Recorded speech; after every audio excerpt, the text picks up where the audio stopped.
Bezrat Hashem, toujours autour de ce petit... Merci beaucoup, mes enfants. Merci beaucoup, qu'Hachem vous bénisse. Ça me fait beaucoup de courage de savoir que vous appréciez ces divrei Torah, Bezrat Hashem. Alors voilà. Il nous manque que le petit test de paix, là. Je sais pas comment il faut organiser, Raphaël. Débrouille-toi. Parachat Vaera. Et vous verrez juste avant la fin de la paracha, avant Sheveri, Hachem dit là-bas à Pharaon, tu dois savoir, nous sommes maintenant la 6e ou la 7e plaie, Ki'ata shalahti et shadi, va'ach otra vet amecha badaver. Tu dois savoir que j'aurais pu facilement envoyer ma main, lancer ma main, et te frapper toi, et tout ton peuple par la peste. Lorsqu'il y a eu la peste qui a tué tous les animaux, mais c'était un jeu d'enfant pour moi, de te tuer, dans la foulée, de te tuer toi et tous tes serviteurs. Mais tu aurais été éliminé de la terre depuis bien longtemps. Oulam. Mais toutefois, c'est pour ça que je t'ai maintenu.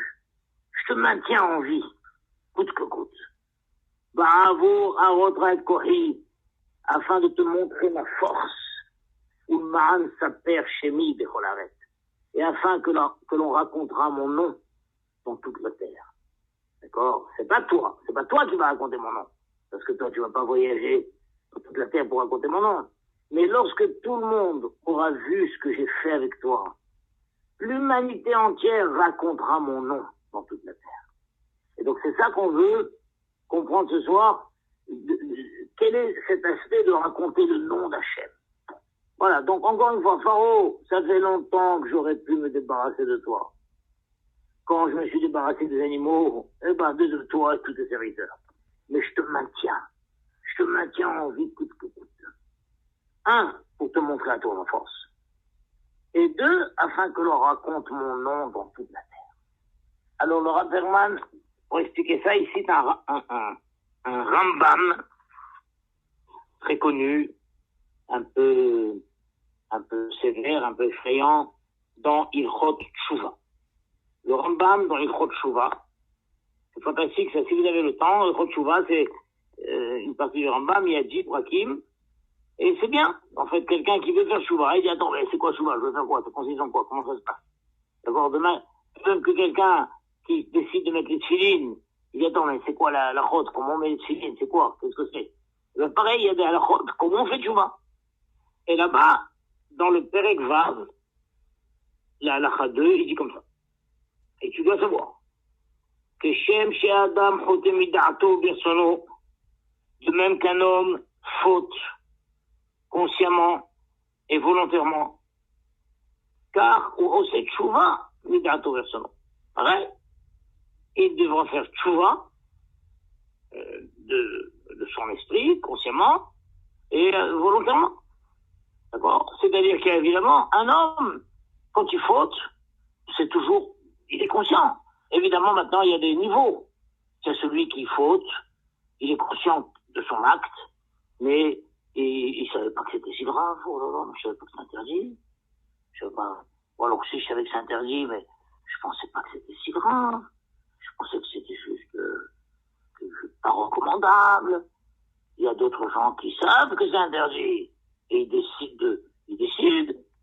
Je sais que c'est interdit, mais je décide. Je prends sur moi. Je sais très bien qu'on n'a pas le droit de mélanger le lait et la viande. Je le fais. Alors, 1, quelqu'un dit, je savais pas que c'était si grave. 2, je sais que c'est interdit. Je le fais quand même. Pourquoi? Parce que j'ai trop envie. J'ai trop envie, j'aime trop ça. Et je le fais. Plus grave, je sais, je le fais. Et je le fais pour montrer mon opposition à la religion. Je suis pas d'accord. 2, je peux le faire par rébellion contre Hachem. Chacun, il a ses niveaux quand il décide. Celui qui va décider de fumer Shabbat. Alors un va dire, mais je savais pas que c'était si grave. 2, c'est une addiction. Je peux plus m'en passer. C'est une compulsion, je sais pas comment tous ces mots. Et l'autre dit, non, je sais que c'est interdit, et veux me démarquer, je veux m'opposer, je veux me rebeller. D'accord? Il y a des niveaux dans la raison de la faute. Mais ça reste toujours, le Rambam dit, quelqu'un qui faute, c'est midarto ou personno. Avec son da'at, c'est-à-dire c'est une décision intellectuelle, ou bien sono, et c'est une décision au niveau du cœur. Et ben pareil. Quand arrivera le moment où il fera tchouva, et ben il fera tchouva. Il décidera de faire tchouva avec sa tête, et il décidera de faire tchouva avec son cœur. Mais regarde. Donc ça c'est bien, c'est beau, c'est très gentil. Mais, dans la halakha suivante, il nous dit, mais tu dois savoir. Efshar sheyechete adam het gadol, mais il est possible qu'un homme, parfois, ait pu commettre une faute tellement grave.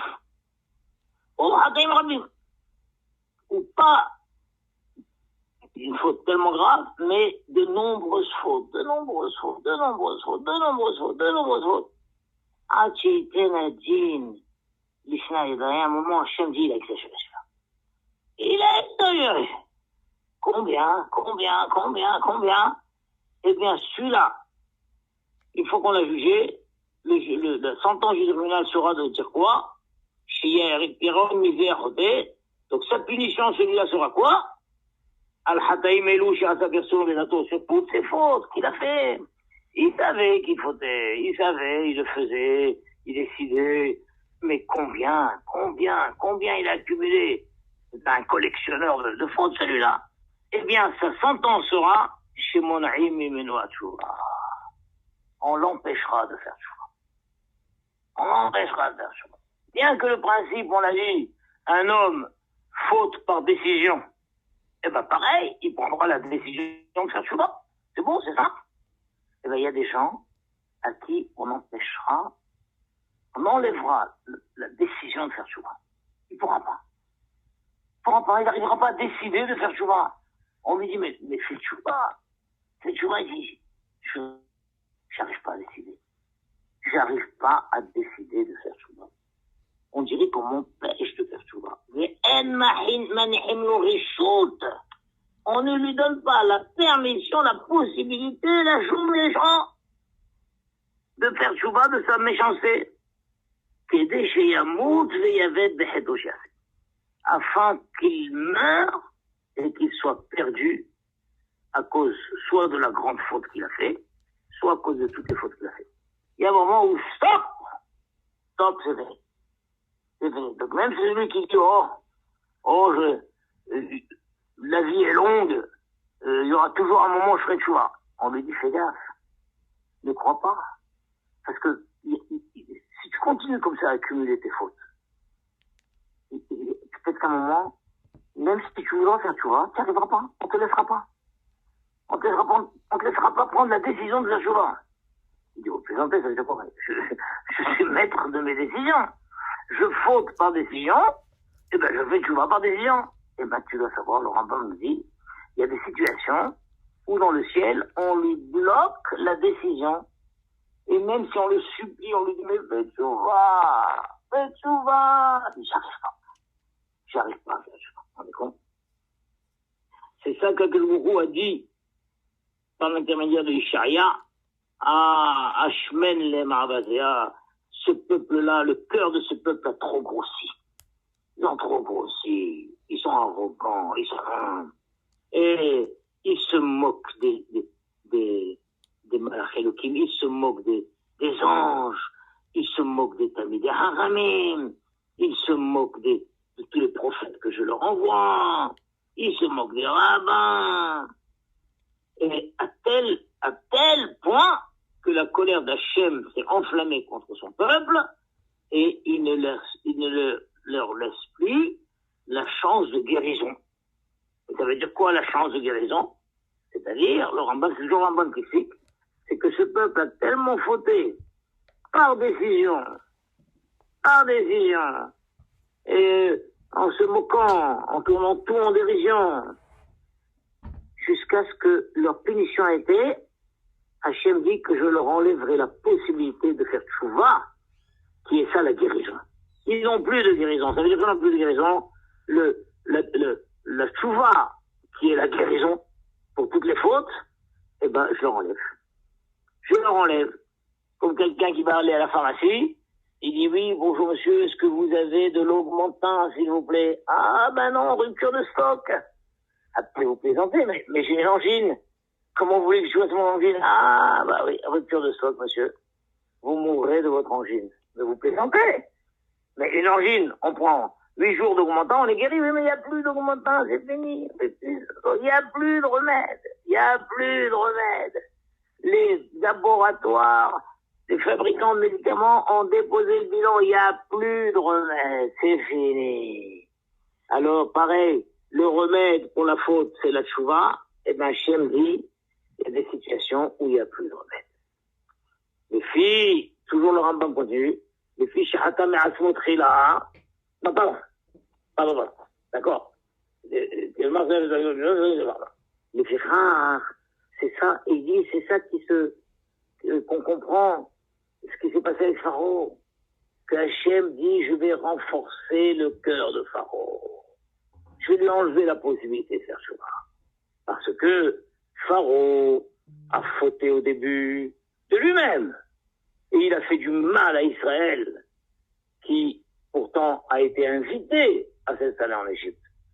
Pharaon, que ce soit le même Pharaon ou que ce soit le Pharaon précédent, a invité les Juifs à s'installer en Égypte. Les Juifs ne sont pas venus envahir l'Égypte. Ils ont été invités à s'installer. Et tout d'un coup, Pharaon a dit à Van Ishakmalo, venons, réfléchissons, comment se débarrasser de ce peuple? Comment? Pourquoi se débarrasser de ce peuple? Qu'est-ce qu'ils t'ont fait de mal? Qu'est-ce qu'ils t'ont fait de mal? Ah bon? Tu décides de retourner, de comment dit changer de trouver ses vestes? Oui, eh bien, Akelbourou dit, vu l'ampleur de la méchanceté de ta décision, je t'enlèverai la possibilité de faire chouva. Même si un jour tu regretteras, eh ben, je te laisserai pas. Je te laisserai pas. D'accord? Alors, si c'est comme ça, le Rambam dit, alors pourquoi Hachem, il envoyait Moshe tout le temps de dire à Pharaon, envoie le peuple? Non. Envoie le peuple? Non. Envoie le peuple? Non. Et bon, c'était décidé qu'il dira non, de toute façon. Alors pourquoi faire ce jeu de dire envoie le peuple? Non. Envoie le peuple? Non. Envoie le peuple? Fais tchouva? Non. Fais tchouva, on te dit non. Mais donc, c'était joué d'avance. Il peut pas faire tchouva. Il peut pas faire tchouva. Alors c'était quoi ce jeu de lui dire fais tchouva? Non. Fais tchouva? Non. Pourtant, avec Varamorla, que le bourreau que le bourreau lui a annoncé. Tu laisseras pas partir le peuple. Tu feras pas tchouva. Je sais très bien. Alors pourquoi?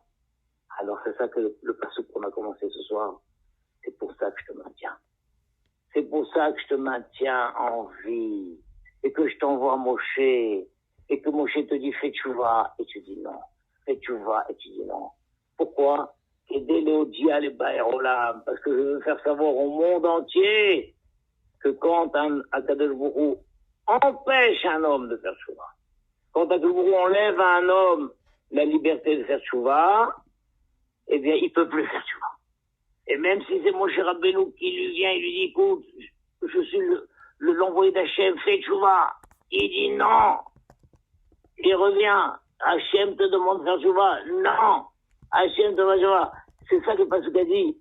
On racontera mon nom dans le monde entier. Que quand un homme a dépassé une ligne rouge, et que la sentence est qu'il ne peut plus faire tchouva, même si Hachem lui envoie tous les messagers du monde pour lui dire fais tchouva, il dira non. Fais tchouva, il dira non.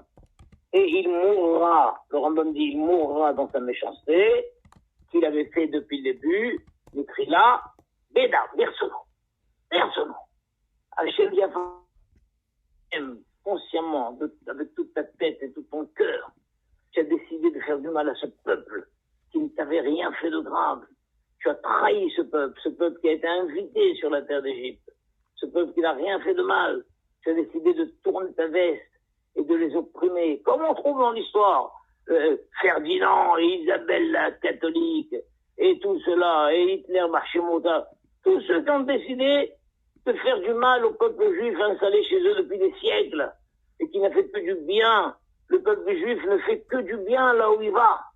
eh bien, à un moment X, Hachem leur enlève la possibilité de faire tchouva. Et même si, par ailleurs, il y a tout un tas de messagers qui leur disent faites tchouva, non, faites tchouva, non, faites tchouva, non. Alors, donc c'est ça ce Rambam très très sévère, qui dit attention, un homme faute consciemment, avec sa tête, avec son cœur, il prend une décision, et il croit quelque part qu'il aura toujours la liberté de faire tchouva le moment venu, mais qu'il se méfie. Peut-être qu'il va dépasser une certaine ligne rouge, que cette possibilité de faire tchouva lui sera enlevée. Avec tout ça, le Bergman dit, on peut comprendre la fameuse histoire qu'il y avait dans, une fameuse histoire qui est très connue d'ailleurs, très connue dans Maseret Brachot, où on dit que dans le voisinage de Rabbi Meir, il y avait des brigands terribles, des voleurs, des assassins, de grands brigands, qui, à part tout le mal qu'ils faisaient, aussi embêtaient Rabbi Meir. Je ne sais pas à quel niveau il l'embêtait, soit il faisait du bruit, soit il le taquinait, soit il ne s'attaquait pas directement à lui, c'est Rabbi Meir, on n'ose pas. Mais à tel point que Rabbi Meir souffrait de leur voisinage, alors, là-bas c'est marqué, comme on dit, Ba'er Rabbi Meir Rahamir alayou. Rabbi Meir, il a demandé pitié sur eux. Hachem, aie pitié d'eux, et quoi? Tue-les. Qui rit d'un moto. Aie pitié d'eux et tue-les. D'accord? Donc ça veut dire quoi, aie pitié d'eux et tue-les? Rabbi Meir a mesuré que ces gens-là, c'est fini, ils font pas souvent. Il faut pas souvent. Et plus ils vivent, chaque jour de vie, et un jour de plus d'accumulation d'avérotes. Et encore un jour. Et ils continuent. Et ils volent. Et ils assassinent. Et Hachem, aie pitié d'eux, tue-les. Il vaut mieux qu'ils meurent. Au moins qu'on arrête un peu. Qu'on arrête le massacre. Qu'ils meurent. Aie pitié d'eux et qu'ils meurent. Alors sa femme, Brouria, qui était très connue comme étant très très intelligente, lui a dit, sur quoi tu te bases en priant pour qu'il meure? Tu te bases sur le passouk connu de Teilim qui dit Itamo, Hadaim Minares, Itamo, Hadaim Minares, Ukshaim Odenam, Machinakshi et Hashem Adeluka. Le passouk dit Itamo, Hadaim Minares, que soient éliminées les fautes de la terre, Ukshaim Odenam, et ça y est, il n'y a plus de récit. Alors il lui dit, si c'est sur ça que tu te bases, tu te trompes de lecture, mon cher mari. Parce qu'il n'y a pas marqué Itamuchot et Minares. Il n'y a pas marqué que soient éliminés les fauteurs de la terre. Il y a marqué que soient éliminés les fautes de la terre. C'est pas le fauteur qu'il faut éliminer, c'est la faute. Et d'ailleurs, la fin du passouk prouve bien que j'ai raison, puisque David Améler dit que la faute soit éliminée, et de cette manière, il n'y aura plus de Réchaïm. Il n'y aura plus de Réchaïm. Pourquoi il n'y aura plus de Réchaïm? Puisqu'il n'y aura plus de faute. Mais si c'est comme toi, que toi tu veux éliminer les fauteurs, alors ce pasouk, c'est une redondance inutile. Éliminons les fauteurs, et il n'y aura plus de Réchaïm. Évidemment, si tu as éliminé tous les fauteurs, il n'y aura plus de Réchaïm. C'est bête de dire ça. Par contre, d'après ma lecture à moi, éliminons les fautes, et il n'y aura plus de Réchaïm. C'est pourquoi il a dit, mon cher mari, au lieu de prier pour qu'il meure, prie pour qu'il fasse tchouva. Prie pour qu'il fasse tchouva, et de cette manière, il n'y aura plus de faute, et il n'y aura plus de Réchaïm. Alors, effectivement, c'est ce qui s'est passé. Il a prié pour qu'il fasse tchouva, et ils ont fait tchouva. Magnifique. Alors, Rabberman dit, cette Gemara est incompréhensible. Pourquoi est incompréhensible? Parce que c'est vrai qu'on dit qu'un homme, il a besoin d'aide pour faire tchouva. Mais le Sarara est tellement fort, c'est marqué que si un homme, si Hachem, il n'aide pas un homme dans sa lutte contre le Sarara, il s'en sortira pas. Qu'un homme, il dit Hachem, c'est tellement fort, tellement fort, à chaque coin de rue, il Sarara, je comprends pas besoin, j'ai besoin d'aide. Oui, on va t'aider. C'est vrai que un homme, il doit prier pour qu'Hachem l'aide. Mais attention, le départ, doit venir de l'homme. Comme Hachem, il a dit, ouvrez-moi dans votre cœur un petit trou comme le chat d'une aiguille. Le petit trou d'une aiguille. Et moi, je vous ouvrirai une grande porte dans votre cœur, comme la porte du Beth Amikdash. D'accord? Donc, c'est vrai qu'un homme doit être aidé, doit prier, on doit prier pour l'autre. Hachem, aide-le, je t'en prie. Aide-le. Quelqu'un va dire, Hachem, aide-moi. Mais attention, le point de départ, c'est l'homme lui-même. Donc, comment Brouria a-t-elle pu dire à Rabbi Meir, priez pour qu'il va souvent, priez pour qu'il va souvent. Mais ça n'existe pas, ça. On ne peut pas prier pour que l'autre fasse souvent.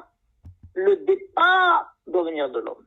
Une fois, par contre, que je vois quelqu'un, il fait des efforts, tu vois. Regarde comment il fait des efforts, c'est pas facile pour lui. Il ferme le magasin, regarde, il se retient de fumer, allez, prie, je t'en prie, prie pour lui. Oui, bien sûr. Ah, bien sûr. Mais tu peux pas prier pour quelqu'un qui ne compte pas faire chouva. D'accord? Souvent les gens disent, voilà, je connais quelqu'un, voilà, je peux prier pour que ça chouva. Non, ça n'existe pas. Tu peux pas prier pour que ça chouva. Le Rambam a dit, de même que l'homme a fauté par décision, la faute chouva, c'est par décision. Un homme doit se décider de faire chouva. Et une fois qu'il a décidé de faire chouva, là, tu peux prier pour lui. Là, tu veux prier pour qu'Hachem l'aide. Parce que de toute façon, Hachem, il aide forcément quelqu'un qui fait chouva, ou même quelqu'un qui n'a même pas fauté, et quelqu'un qui veut lutter contre un serra. Il a besoin d'aide divine. Il ne peut pas se sortir tout seul. Alors, donc, qu'est-ce que c'est que ce conseil que la femme a donné à son mari? Prie pour qu'il fasse chouva. Alors, la réponse est comme ça. C'est qu'en vrai, Rabbi Meir, il avait vu que ces gens-là avaient tellement fauté, tellement, ils ont tué tellement de gens, ils ont cambriolé tellement de gens, ils ont ruiné tellement de gens. Et il leur a parlé, Rabbi Meir. Rabbi Meir dit à sa femme, mais tu crois que je leur ai pas parlé? Tu crois que je leur ai pas parlé? Ça fait des mois, ça fait des années que je leur parle. Rien. Ils n'entendent rien. Et je suis arrivé à la conclusion qu'ils ont atteint ce que le Rambam m'a dit. Ils ont dépassé la ligne rouge. Ils ne peuvent plus faire tchouva. Ils ne peuvent plus faire tchouva. C'est fini. Comment se fait-il qu'ils soient si insensibles à tout ce que je leur parle? Tout ce que je leur parle. Insensibles. J'ai compris qu'ils ne peuvent plus faire tchouva. On leur a enlevé la possibilité de faire tchouva. Alors si on leur a enlevé la possibilité de faire tchouva, la seule chose qui leur reste, c'est de mourir. Au moins qu'ils meurent, au moins qu'on arrête la collection de Haverot, qu'on en arrête là. Et c'est là où sa femme lui a révélé quelque chose d'incroyable. Elle lui a dit, il y a quelque chose que tu n'as pas compris, mon cher mari. Même s'il y a une décision qui a été prise de les empêcher de faire chouva, mais il y a quelque chose de plus fort que tout, c'est la tfila. La tfila peut casser la décision la plus impitoyable qu'Hachem a prise. Hachem a dit, le tribunal céleste a dit, nous décidons que ces gens-là ne peuvent plus faire chouva. Et rien ne pourra casser cette décision. De côté, le petit doigt dit, si, il y a encore quelque chose qui peut casser cette décision. C'est la tfila. Donc c'est ça qu'il lui a dit. Elle lui a dit, prie, pas pour qu'il fasse chouva. On ne peut pas prier pour qu'il fasse chouva. Prie pour que la décision qui a été prise, qu'il ne fasse pas de chouva, cette décision soit cassée, et remets-toi à leur parler de chouva. Et quand tu vas te remettre à leur parler de chouva, peut-être que cette fois-ci, ils entendront. Parce que jusqu'à présent, pourquoi ils n'entendaient pas? Parce qu'il y avait une décision qui peut faire chouva. Et donc, tu parles dans le vide. Tu parles dans le vide. Toi, tu t'étonnes, tu te dis, mais comment ça se fait que tout ce que je leur parle, ça sert à rien? Parce que tout ce que tu leur parles, ça sert à rien. Parce que la décision de ne pas faire tchouva, de les empêcher de faire tchouva, la décision de les empêcher de faire tchouva a été prise. Alors, prie d'abord pour casser cette décision. Et c'est ce qui s'est passé. Rabbi Meir a prié, pas pour qu'il fasse Tchouva. On ne peut pas prier pour quelqu'un fasse Tchouva. On prie pour que la décision qui l'empêche de faire Tchouva soit cassée.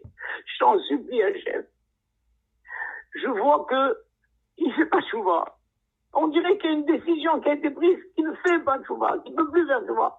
Je t'en prie, Hachem, casse ces décisions. Casse la décision, je t'en supplie, casse la décision.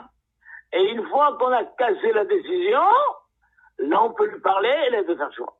Et c'est valable aussi pour soi-même. Si un homme dit Hachem, je crois que j'ai dépassé la ligne rouge, j'arrive plus à faire Tchouva. J'arrive plus à faire Tchouva. Donc il ne doit pas insister pour faire Tchouva, il ne pourra pas faire Tchouva. Alors il doit prier, et il doit prier, il doit demander, mes amis, priez, priez, au cas où une décision a été prise pour que je ne puisse pas faire Tchouva, que cette décision soit cassée. Et maintenant il se met à écouter des cours, il se met ça et ça, et là il pourra faire Tchouva. On est compte comme c'est beau? Donc même Pharaon, si quelqu'un avait prié pour Pharaon, pour que la décision qui a été prise, qu'il ne fasse pas Tchouva, soit cassée, il aurait pu faire Tchouva. Mais là-bas, personne n'a prié pour Pharaon. Et lui-même n'a pas prié pour lui non plus. N'a pas prié pour lui. Et Hachem a utilisé Pharaon comme un cas d'école. Et il lui a envoyé Moshe pour dire, fais Tchouva, non. Fais Tchouva, non. Fais Tchouva, non. Hachem dit, voilà, Pharaon, tu es le cas d'école. Que quand j'ai décidé, quand j'ai enlevé à un homme la possibilité de faire Tchouva, il ne peut plus faire Tchouva. Pourtant, un homme dit, mais je reste maître de mes décisions. Non. Des fois, tu n'arrives pas à décider. C'est béni. Il n'y a plus de traitement. On est compte? Et les voyous de Rabbi Meir, c'est ça que sa femme lui a dit, prie pour casser sa décision, et ensuite parle-leur. Parle-leur. Et tu pourras, avec ta force extraordinaire, les influencer pour qu'ils fassent Tchouva. Et c'est exactement ce qui s'est passé. Il a prié, sa décision a été cassée, il aura parlé, et ils ont fait Tchouva. Voilà, mes amis. C'est très joli, ce Rambam, très profond. J'espère que vous l'avez apprécié et que j'ai su bien l'expliquer. Shabbat shalom, mes chers amis.